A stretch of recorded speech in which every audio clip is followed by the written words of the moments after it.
Assalamualaikum warahmatullahi wabarakatuh.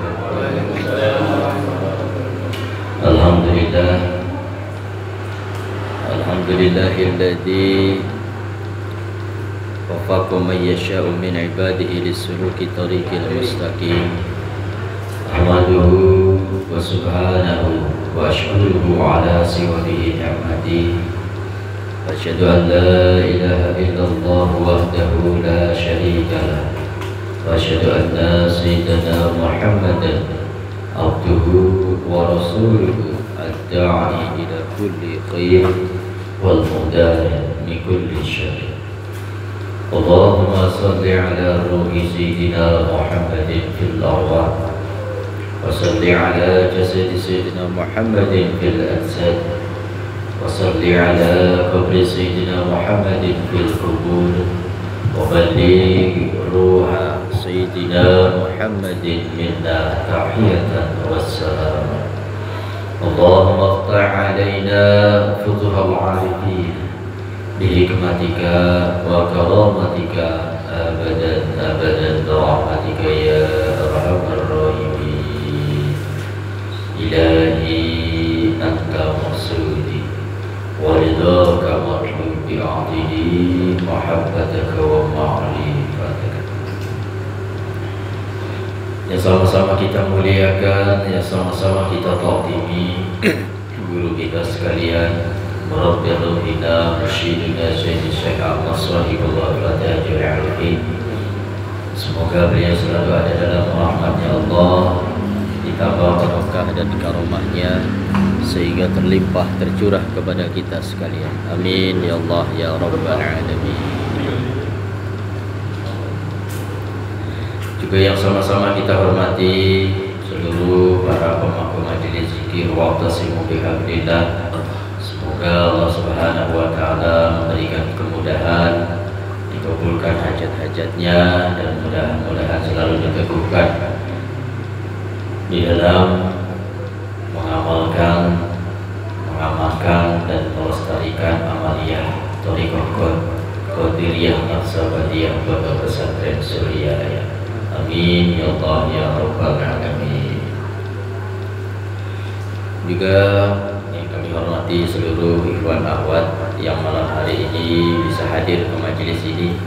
Mudah-mudahan hadirnya kita menjadi pintu membuka pintu rahmatnya Allah, menjadikan kita diangkat derajatnya oleh Allah, dimudahkan segala urusannya oleh Allah, dan mudah-mudahan kita nantikan dengan kondisi yang husnul khatimah. Amin ya Allah ya Rabbal Alamin. Ikhwan akhwat rahimakumullah. Alhamdulillah, setelah berapa bulan ini baru kita mulai lagi, Masya Allah.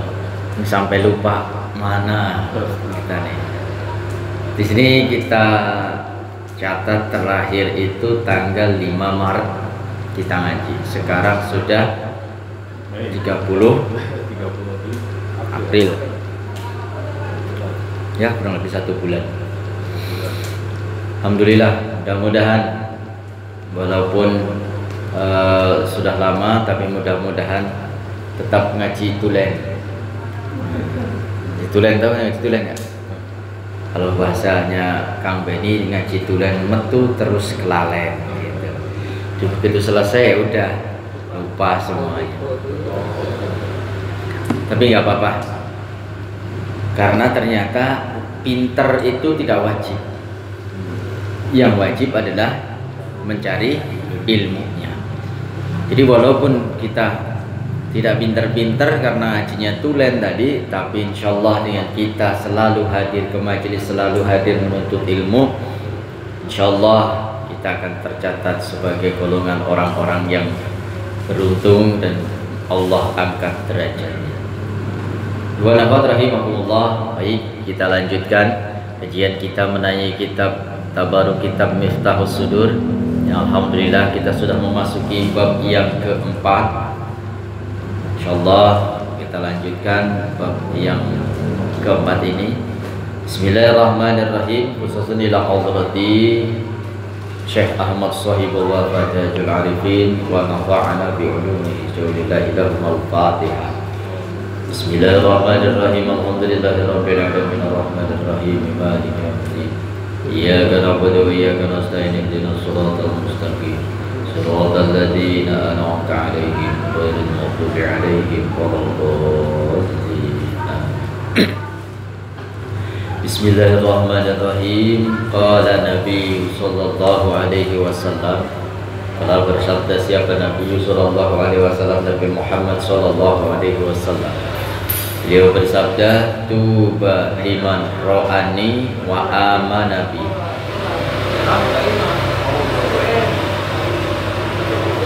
Tuba liman ro'ani wa amana bi. Beruntung, sangat beruntung bagi orang-orang yang melihatku dan beriman kepadaku. Nah, ini kira-kira nih kalau kita, itu maksudnya dimaksud beruntung orang yang melihatku dan beriman ini ya salah satu banyak disebutkan bahwasanya ini adalah orang yang hidup sejaman dengan Rasulullah. Kita beruntung hidup menjadi umat Nabi Muhammad SAW dan kita hidup bukan pada zaman Rasul. Kalau kita hidup pada zaman Rasul belum tentu kita beriman. Jadi kita beruntung hidup pada zaman setelah beliau wafat, tapi kita masih beriman kepada beliau. Wa tuba liman ro'a man ro'ani wa amana bi. Dan sangat beruntung orang yang melihat orang yang melihatku, tapi dia tetap beriman kepadaku. Wa tuba lahum wa husnu ma'ab. Dan sangat beruntung bagi mereka-mereka yang beriman dan melihat dan beriman tadi, dan mereka akan mendapatkan tempat yang baik. Nah, di sini Rasulullah SAW beliau bersabda bahwasanya orang yang melihat orang yang melihat Rasulullah saja sudah disebutkan dengan orang yang sangat beruntung. Jadi kita yang tidak langsung melihat Rasulullah, tapi kita bisa melihat atau bertemu dengan guru mursyid, itu sangat beruntung. Tapi bagaimana seandainya kita tidak bisa melihat guru mursyid? Walaupun kita tidak bisa langsung melihat guru mursyid, tapi melihat orang yang bertemu dengan guru mursyid dan kita yakin kepada guru mursyid, maka kita pun akan termasuk orang yang beruntung. Nah, kita lanjutkan.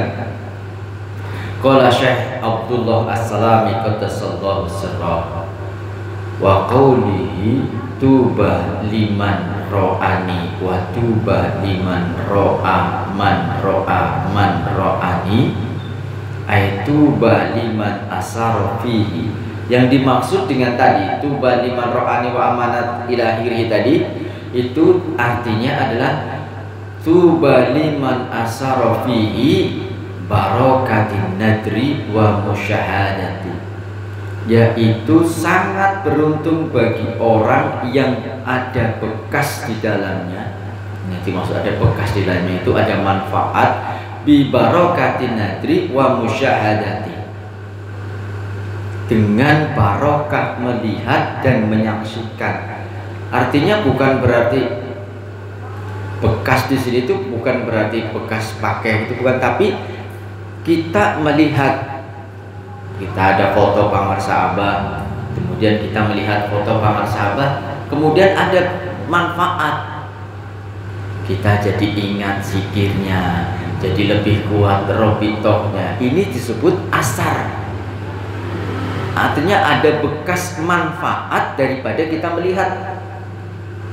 Jadi kita melihat foto Pamar Sahabat, tapi kita bukan hanya melihat fotonya, qalbu kita ini langsung melihat dengan mata batin kita. Sambung rohani dengan guru, itu namanya asar. Jadi aitu bali man asara fihi barakatin nadri wa musyahadati. Hanya kita dengan melihat, kemudian ada manfaatnya dengan melihat itu. Jangankan dengan melihat, misalkan kita sedang lalai, sedang lupa di mana-mana, kemudian kita ingat air kulnas. Begitu kita minum air kulnas, kita langsung jadi ingat Abah. Nah, itu pun ada yang disebut dengan barakatin nadri wa musyahadati. Maka perbanyak alat-alat atau hal-hal yang bisa mempermudah kita robitoh kepada penguasa Abah. Bermacam-macam caranya. Ada yang kadang gantungan kunci dibikin foto penguasa Abah, ada yang di pintunya ditempel foto penguasa Abah. Tapi HP saya mana ya tadi? Nah, ada juga yang HP fotonya gambar penguasa Abah, giliran mau naik motor sapu di pantat. Wah, ini bukan jadi motor, bukan jadi robito, malah jadi motor. Penguasa Abah dijadiin foto, terus bawa ke kamar mandi, liatin, Masya Allah. Ini bukan robito. Hati-hati, kalau yang punya HP, terus HP fotonya ini ganti profilnya atau di backgroundnya dengan foto penguasa Abah, hati-hati pakai HP. Ya. Cuma? Nah, kalau di galeri mah masalah, yang foto profil itu yang kadang-kadang hati-hati. Bukan foto profil, background ya, wallpaper. Nah, itu hati-hati. Hati-hati, jangan sampai kemana-mana. Ada niatnya sih baik gitu, tapi ada kalanya niat baik itu belum tentu baik kalau kita tidak tahu ilmunya. Hati-hati. Jadi barokah daripada melihat dan musyahadah dengan qalbunya. Kita lihat foto penguasa Abah, kita ada barokah, hati kita menjadi semakin dekat, merasa bahwasanya Abah bersama dengan kita. Itu salah satu adalah barokah musyahadah. Waliman asara fihi musyahadati ashabi wa kada halan ba'da halin ilal baligil hukama'il ummati awliya Allah Ta'ala fi asmanatin. Dan juga beruntung bagi orang-orang yang ada asar di dalam melihat dan musyahadah para sahabat-sahabat Nabi.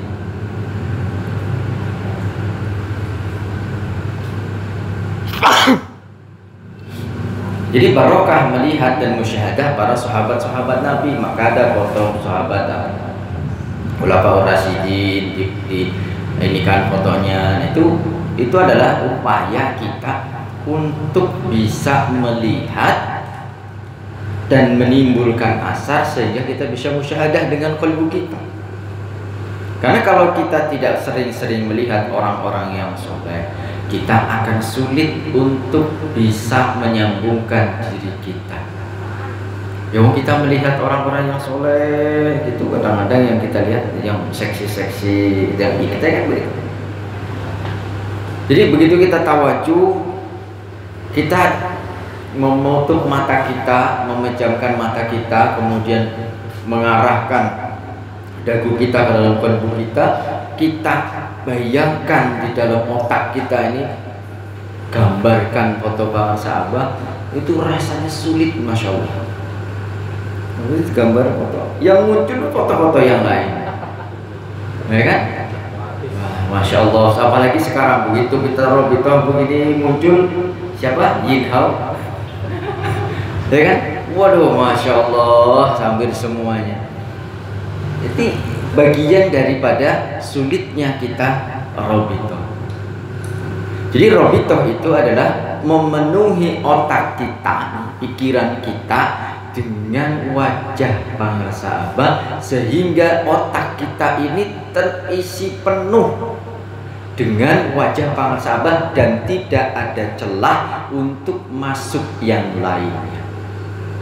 Jadi adanya celah sehingga kita nih nafsu ini, nafsu itu semua muncul itu adalah dari awalnya dari otak kita. Ini latifatun nafsi, makanya disebutnya latifatun nafsi.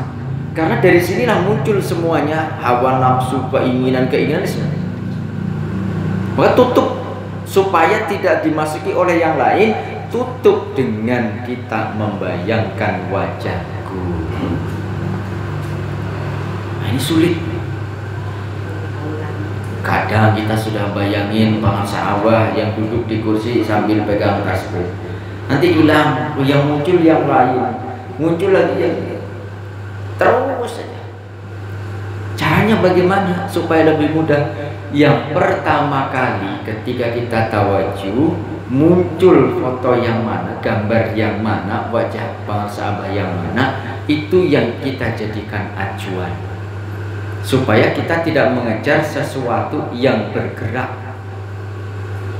Jadi misalnya ada yang biasa lihat foto bangsa Abah yang pakai topi kayak koboi, begitu. Ada pula yang lihat foto bangsa pakai peci putih, pakai sorban kotak-kotak. Ada yang juga duduk di kursi roda. Nah, mana yang pertama kali muncul, itu yang kita kejar. Nah, begitu kita robito, kita tundukkan kepala, foto yang muncul, oh, yang pakai kursi roda, nanti akan hilang. Begitu hilang, muncul yang lain. Begitu kita kejar lagi, tidak bisa lagi, hilang lagi. Nah, mana yang harus kita kejar? Yaitu foto yang pertama kali tadi yang ada di kursi roda. Jadi supaya itu yang jadi patokan. Seandainya kok itu sudah kita kejar tidak bisa, ternyata hadirnya yang lain, ya nggak masalah. Jadi penuhi otak pikiran kita ini dengan wajah bangsa Abah, supaya pikiran-pikiran kita, supaya nafsu-nafsu kita ini tertutup, sehingga kalbu kita ini tidak kemasukan dengan pikiran keinginan-keinginan tadi. Jadi kalbu kita ini hanya ingat kepada Allah, pikiran kita tertutup dengan wajah bangsa Abah. Tapi kalau tidak seperti itu, pikiran kita kemana-mana, kalbu kita sudah dipastikan akan ghaflah. Wah, ini muncul apa yang disebut dengan hawa nafsu. Jadi Robito, kok kenapa nggak membayangkan Tuhan? Wah, ini kalau kita Robito terus membayangkan Tuhan, wah bahaya. Berarti kita membedakan Tuhan.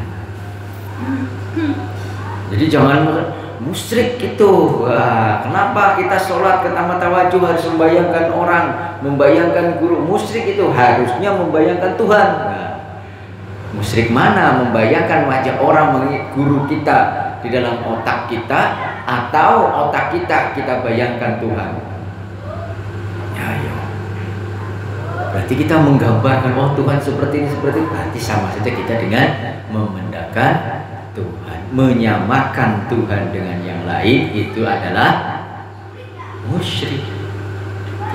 Laisa kamitslihi syai'un. Kita bayangkan, oh temu Tuhan begini. Sudah.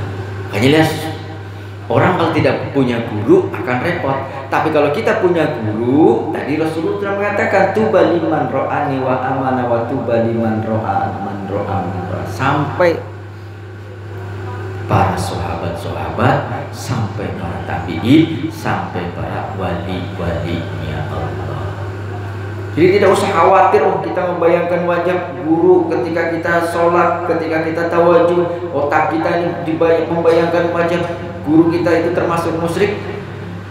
Kalau itu termasuk musyrik, bagaimana kalau kita sedang sholat Allahu Akbar, ingatnya sama siapa kemarin? Inhau. Ya, ingatnya Sintayong. Nah, itu musyrik enggak? Padahal kita kalau sholat ingat kita kepada wajah guru dibandingkan yang lain, itu sudah pasti lebih sering kepada yang lain. Jadi kalau menyebutkan ingat kepada guru dalam sholat, membayangkan wajah guru dalam tawajuk itu musyrik, ya tiap hari kita lebih musyrik lagi. Oh, kadang-kadang kita yang bayang itu artis-artis, ya kan? Apalagi yang muda-muda ini puas Korea, itu lebih musyrik lagi. Makanya ini harus hati-hati. Maka ketika kita musyahadah, ketika kita melihat wajah guru, ketika kita membayangkan wajah guru, musyahadahkan pandangan batin kita itu terus menatap wajah guru, isi penuh latifatun nafsi ini, sehingga tidak ada celah untuk masuknya yang lain. Kalau nafsu kita ini tertutup rapat sehingga tidak ada celah, maka qalbu kita tidak akan kemasukan yang lain. Yang ada hanya ingat dengan zikrullah. Maka membayangkan robito, menyambungkan diri kita kepada guru, itu akan mempermudah kita di dalam zikrullah. Jadi zikrullah itu bukan hal yang mudah, tapi yang paling mudah di antara yang susah. Mudah. Kalau bukan karena zikrullah lebih sulit lagi. Wah, sholat khusyuk. Kalau bukan karena zikrullah tidak akan pernah khusyuk. Bukan berarti tidak bisa khusyuk, bisa. Tapi cara untuk bisa khusyuk itu hanya dengan zikrullah. Wa hakadha halan ba'da halin ila ayyablahu hukama'il ummatil awliya'i ta'ala. Dan ini berlaku yang demikian tadi, yang melihat terus menyambung sampai kepada umat Rasulullah yang termasuk golongan para wali-walinya Allah. Jadi sampai kepada guru kita yang kita ikuti, yaitu Pak Sahabano, karena beliau adalah walinya Allah yang kamil mukamil fi azmanatin, di dalam setiap zaman. Jadi wali-wali itu akan ada pada setiap zamannya. Fakullu asar fihi nadrin hakimin au musyahadatin wali. Dan semua asar-asar tadi di dalamnya itu termasuk melihat atau musyahadah kepada wali-walinya Allah. Ini kita nih bertemu dengan walinya Allah, walaupun kita tidak tahu kalau itu wali, tapi kita bertemu dengan walinya Allah, kita akan mendapatkan barokah daripada melihat walinya Allah. Maka kalau orang ziarah pergi ke tempat, ke makam walinya Allah, itu ada barokahnya. Yang jelas kalau kita ziarah kepada makam walinya Allah, itu kita sama halnya dengan datang ke majelis zikir yang dihadiri oleh para malaikat. Ada satu hadis yang menyebutkan bahwasanya Allah Subhanahu wa ta'ala itu punya malaikat. Inna indallahi malaikatan sayyaratan yadlubuna majalisa dzikri fa idza wajada qa'ada wa yadhkuru fihi. Sesungguhnya bagi Allah itu ada malaikat, yang malaikat ini kerjanya itu terbang, berkeliling mencari majelis-majelis zikir. Dan ketika bertemu atau menemukan majelis zikir, maka malaikat itu akan turun ikut berzikir dengan orang-orang yang ada di dalam majelis itu. Kemudian malaikat itu akan mengepakkan sayapnya, sehingga sayapnya malaikat yang satu dengan yang lain itu saling bergandengan terus sampai ke arasnya Allah. Jadi membentuk lingkaran sampai ke arasnya Allah. Dan malaikat tadi tidak akan bubar, tidak akan kembali kepada Allah kecuali majelis itu sudah selesai. Kalau kita hadir ke majelis, begitu majelis dimulai, malaikat hadir bersama-sama kita sampai majelis kita tutup. Nah, makam wali-walinya Allah itu adalah satu majelis yang buka 24 jam di dalam sehari, 7 hari dalam seminggu. Majelis itu tetap buka. Itulah makom-makomnya para walinya Allah. Kita ziarah ke makom Banget Sabah. Di sana itu adalah majelis yang buka 24 jam full, tidak pernah tutup. Enggak ada yang protes. Wah, sekarang kan buka 24 jam diprotes. Nggak boleh. Ya. Kalau yang ono mah boleh, kalau yang kecil-kecil mah nggak boleh. Harus tutup, nggak boleh buka 24 jam. Tapi ini makam walinya Allah, majelis zikir yang buka 24 jam tanpa tutup. Sehingga kalau ada orang yang datang ke majelis itu, maka orang itu akan satu majelis dengan para malaikat-malaikatnya Allah. Dan orang yang datang ke majelis-majelis, begitu datang membawa dosa yang banyak, pulang dosanya akan diampuni. Jadi kita datang ke majelis ini, kita pengampunan dosa kita. Jadi ziarah kita ke makam wali-walinya Allah itu akan memberikan barokah. Karena kita datang ke majelis yang tidak pernah tutup, sehingga di situ doa kita langsung dibawa oleh malaikat. Itu baru satu. Kenapa kok majelis makomnya para wali-walinya Allah itu majelis yang tidak pernah tutup? Karena wali-walinya Allah itu adalah orang yang sudah hidup qalbunya.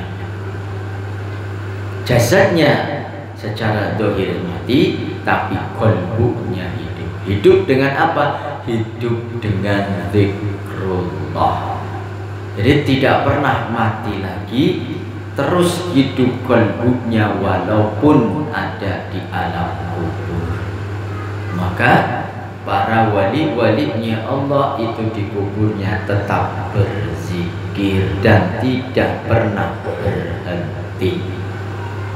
Yang suka ziarah, jangan memandang, jangan mencari yang lain ketika berziarah, tapi carilah bahwasanya di situ ada malaikatnya Allah, di situ adalah tempat di mana doa kita dikabulkan oleh Allah, karena malaikat langsung membawa kepada Allah.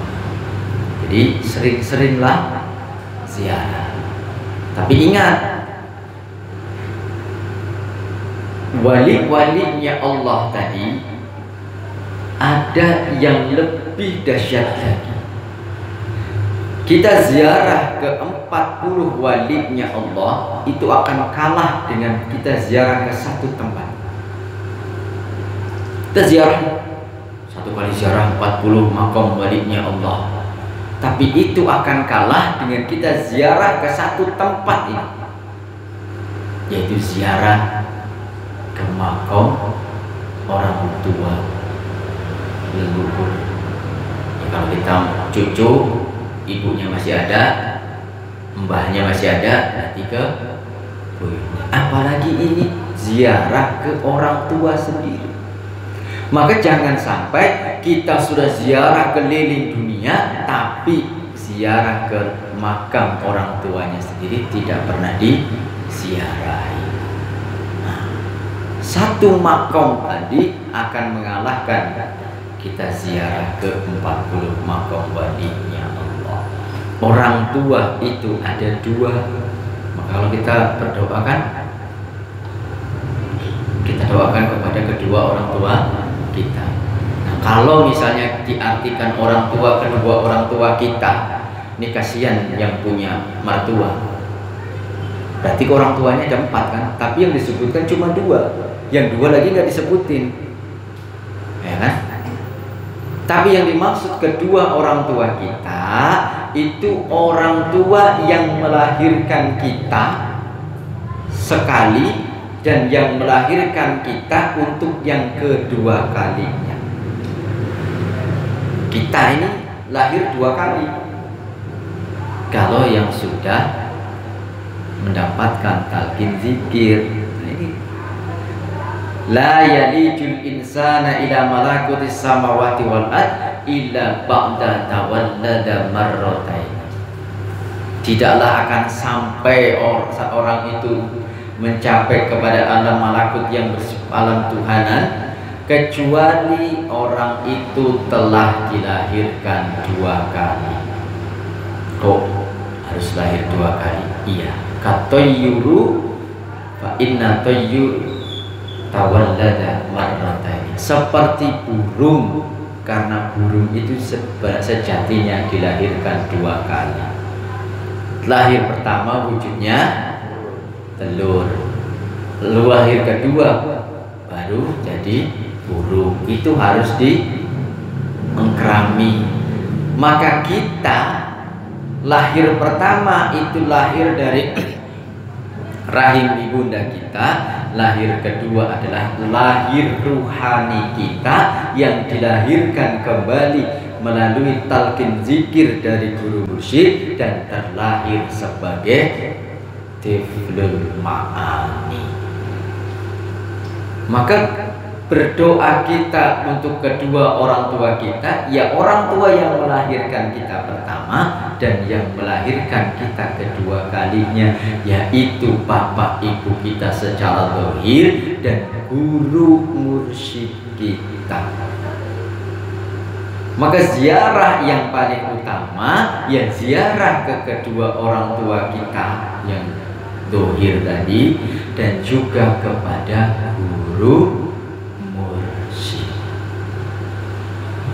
Ziarah ke makam Pangarsaabah bagi murid-murid Pangarsaabah itu yang pokok. Kita mau ziarah Wali Songo, sempatkan dulu ziarah ke Pangarsaabah, baru dari situ mau kemana, mau ke barat, mau ke timur sesuai dengan tujuan kita. Tapi usahakan pertama kali adalah ziarah kepada guru mursyid. Jadi para wali-walinya Allah itu akan memberikan barokah kepada kita di setiap zaman. Fa inna wadzalika ta'assara min nadri Nabi sallallahu alaihi wasallam. Karena sesungguhnya kita melihat wali-walinya Allah itu seperti halnya kita melihat kepada Nabi Muhammad sallallahu alaihi wasallam. Jadi melihat wajah Pangarsaabah itu fadilahnya sangat banyak. Bahkan di dalam kitab Kifayatul Atqiyah disebutkan bahwasanya barang siapa yang melihat wajah gurunya itu pahalanya sepadan dengan orang yang sedekah 1000 ekor kuda. Satu aja belum pernah, ini 1000 ekor kuda. Hanya dengan kita memandang wajah guru kita, memandang wajah Pangarsaabah itu sangat sedekah 1000 ekor kuda. Seandainya kita uluk salam kepada guru kita sambil melihat wajah Pangarsaabah, kita salam kepada beliau, assalamualaikum abah, assalamualaikum abah, assalamualaikum. Itu pahalanya sepadan dengan sholat sunat 1000 rakaat. Masya Allah. Dan orang yang mengkaji ilmu yang diajarkan oleh gurunya, oleh syekh mursyidnya, 1 huruf akan dibalas dengan 1000 kebaikan. Jadi Masya Allah, malam hari ini mudah-mudahan kita tadi sudah sama-sama beramaliyah dan sekarang kita mengkaji ilmu yang beliau ajarkan. Maka insya Allah 1 huruf dari kitab Miftahus Sudur yang kita baca ini akan mendapatkan 1000 kebaikan. Allahumma insya Allah. Jadi jangan pernah menyerah, terus saja. Hujan, panas, sedikit, banyak jamaahnya, gaskeun saja, udah nggak usah dipikirin, udah 1-2 orang jalan, nggak usah harus nunggu banyak jamaah. Karena kita bukan untuk hura-hura banyak jamaah, bukan. Tapi ini kita untuk berkhidmat amaliyah, bukan seremonial, tapi amaliyah. Jadi istiqomahkan saja. Fa inna ma dzalika ta'assara min nadri Nabi sallallahu alaihi wasallam ila ashabihi ala ikhtilafi ahwalihim. Nah, hanya saja melihat guru Mustafa Wali tadi itu seperti halnya melihat kepada Nabi Muhammad sallallahu alaihi wasallam, tapi kadarnya itu sesuai dengan hal ahwal kita. Artinya kalau kita melihat dengan betul-betul musyahadah, yakin kepada guru, barokahnya akan semakin besar. Tapi kalau kita melihat kepada guru hanya apa iya sih, nah, ada rasa keraguan, berarti barokahnya pun sedikit. Jadi di dalam belajar thariqah, ilmu itu tidak menjadi bukan nggak penting, tapi bukan menjadi hal yang menyebabkan kita usul kepada Allah. Tapi yang menyebabkan kita usul kepada Allah adalah ketaatan kepada guru, kecintaan kepada guru, dan mutaba'ah secara mutlak kepada guru. Kenapa saya sebut seperti itu? Karena sahabat-sahabat itu pun bisa menjadi orang yang dikasihi oleh Allah, bahkan wali-wali pun bisa menjadi wali, itu karena mutaba'ah, ikut kepada Rasulullah. Isi ingat mankobah beberapa. Tuan Syekh menghidupkan orang yang sudah mati. Apa kata Tuan Syekh sebelum menghidupkan orang yang sudah mati? Nah, ada yang ingat? Ya kan? Ayo ingat. Beliau mengatakan, maneh apal kaula lain nabi, ya kan? Itu maneh apal kaula lain nabi, tapi ngan seukur orang anu-anut mutaba'ah kepada nabi. Kalau Nabi Musa mengatakan kum biidznillah, Tuan Syekh mengatakan kum biidzni.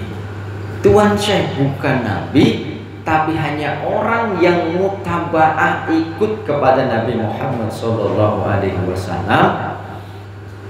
Dengan ikut kepada Nabi, maka Allah akan mengasihi. Jadi mutaba'ah kepada guru ini yang akan menjadikan kita dekat atau jauhnya kita dengan guru. Semakin kita mutaba'ah, semakin kita cinta, semakin kita memasrahkan diri kita kepada guru, memfanakan diri kita dengan guru, maka semakin dekat kita dengan Allah. Karena hijab yang paling tipis itu adalah hijab kecintaan kepada guru. Semakin kita cinta, maka hijab-hijab yang lain akan hilang. Jadi hijab yang paling tipis inilah yang akan menghantarkan kita dekat dengan Allah.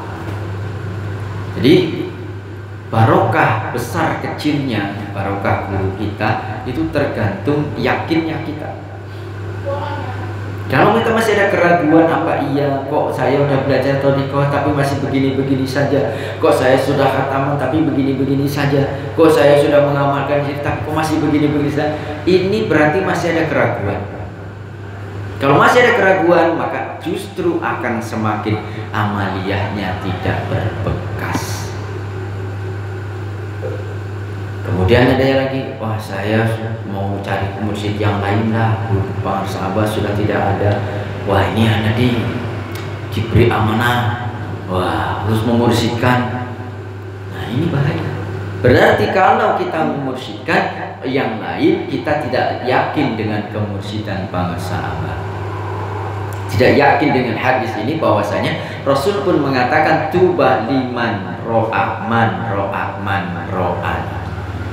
Walaupun kita tidak langsung bertemu dengan para sahabat, tapi kita yakin kepada para sahabat, maka barokah para sahabat, karomah para sahabat akan tetap sampai kepada kita. Jadi tidak usah khawatir.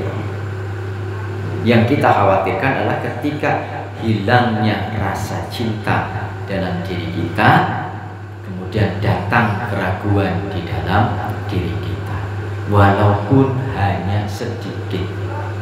Karena dalam kitab Tanwirul Qulub bukan lagi disebutkan orang yang berpindah kepada mursyid yang lain, tapi orang yang melirik pada mursyid yang lain, maka kebarokahan mursyid yang sebelumnya itu akan hilang.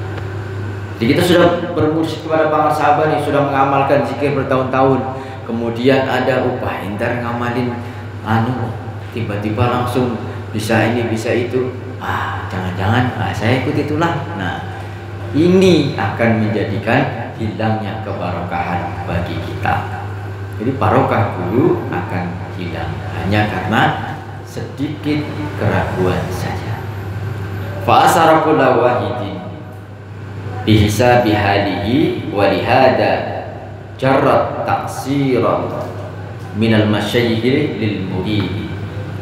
Dan bekas atau asar tadi dari setiap orang itu akan diperhitungkan sesuai dengan kondisi ruhaniannya atau keyakinan di dalam batinnya tadi, kepasrahan kecintaan tadi, dan inilah yang akan mengalirkan barokah atau asar dari guru kepada muridnya. Jadi fanakan saja diri kita kepada guru, karena dengan fana kita kepada syekh, maka syekhlah atau gurulah yang akan membimbing kita. Jadi satukan irodah kita dengan irodahnya guru. Artinya satukan keinginan-keinginan kita. Kita punya banyak keinginan, macam-macam keinginannya, tapi kembalikan lagi semua keinginan itu kepada guru. Kalau guru menghendaki, apapun kita jalani dengan ikhlas. Ini yang sulit. Belajar thariqah itu bukan hanya sekedar berzikir lisan la ilaha illallah, la ilaha illallah, tapi kita menjadikan zikir itu berbekas di dalam diri kita, sehingga tadi keluar keyakinan kita kepada guru, kepasrahan kita, menyatukan irodah kita dengan irodahnya guru.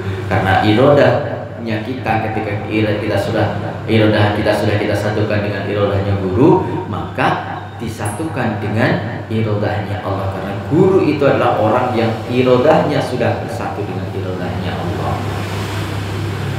Jadi pasrahkan saja kepada guru, apapun itu kita yakini, kita amalkan dengan penuh ikhlas, sabar dan syukur. Kuncinya sabar dan syukur. Diberi nikmat syukur, diberi ujian sabar dan syukur. Mudah-mudahan kita semuanya diberikan kekuatan oleh Allah, sama-sama belajar untuk bersabar dan terus bersyukur, dan mudah-mudahan kita diberikan keteguhan oleh Allah untuk terus mengikuti para sahabat bermursyid kepada beliau, berkhidmat kepada beliau, dan mudah-mudahan kita diberikan kekuatan untuk terus istiqomah sampai akhir hayat kita. Amin ya Allah ya rabbal alamin. Barangkali itu dulu yang bisa kita sampaikan, mudah-mudahan manfaat dan mudah-mudahan menjadikan pintu turunnya rahmatnya Allah. Amin ya Allah ya rabbal alamin. Billahi taufiq wal hidayah. Wassalamualaikum